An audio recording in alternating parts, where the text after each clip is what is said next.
première fois, je ne commencerai pas mon propos liminaire par une note sombre ou pessimiste. C'est ce que j'ai toujours fait, que ce soit à Nice, Marseille, à Nancy, Strasbourg, à Metz, dans d'autres villes. Pour la première fois, je vais commencer par une note plutôt heureuse.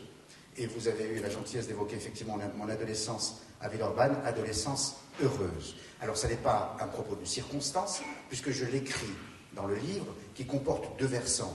Un versant sombre, où je m'interroge sur l'état du pays et sur les tensions, notamment communautaires et raciales, qui traversent le pays, et un versant lumineux.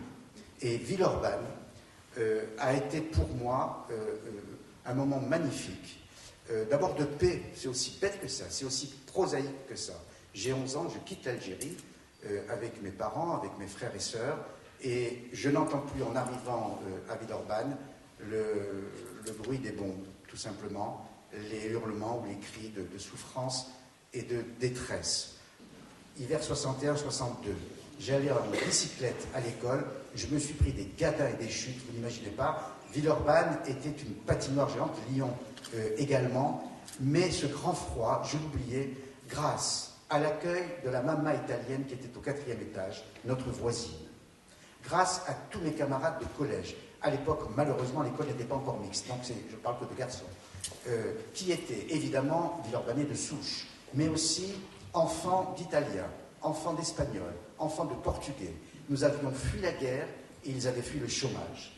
Et ces années-là, je ne l'évoque pas uniquement pour raconter ma vie dans une sorte d'effet miroir, pas du tout. Je l'évoque parce que ça prend sens.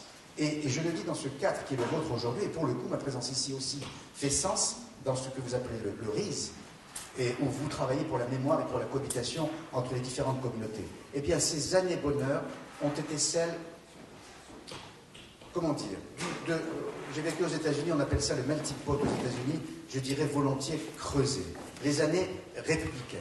Vous aviez des enfants, des adolescents, de toutes origines, grandir sous un seul et même drapeau, chanter un seul et même hymne, aller avec bonheur à l'école, ne pas interrompre leur prof quand il évoquait l'Holocauste, ne pas siffler la Marseillaise, et des moments de camaraderie entre les uns et les autres, venus d'horizons très, très divers, et pour le coup, cette diversité, à la fois culturelle, dans les origines, et même religieuse, était une richesse. On s'amusait même de nos différences. Moi, je me souviens des échanges entre la maman italienne de Naples, venue de Naples, et ma propre mère, qui échangeait évidemment des mots, le vocabulaire italien contre le vocabulaire français, mais aussi les recettes culinaires.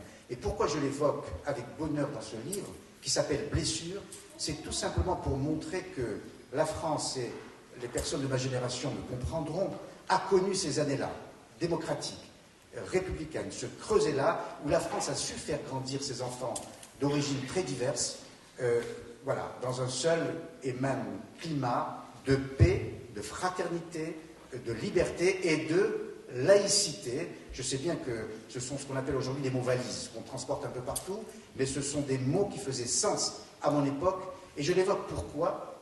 Tout simplement parce que ces années 60, puis ces années 70, à Paris, quand je vous allais faire mes études, étaient de belles années où la question de l'identité autre que nationale ne se posait pas, ne se posait jamais.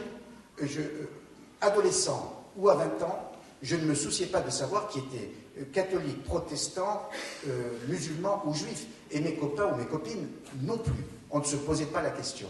Et malheureusement, et c'est ce que je veux évoquer dans ce livre, c'est au fond un livre sur l'identité. Moi-même, je grossis un peu le trait, mais dans ma posture publique et professionnelle plus tard, j'avais oublié que j'étais juif. Je n'avais jamais pris la posture du juif. J'étais laïque et je considérais que la pratique religieuse, à supposer qu'elle existe chez tel ou tel, devait être strictement réservée, tout simplement, à la sphère privée ou à la sphère familiale.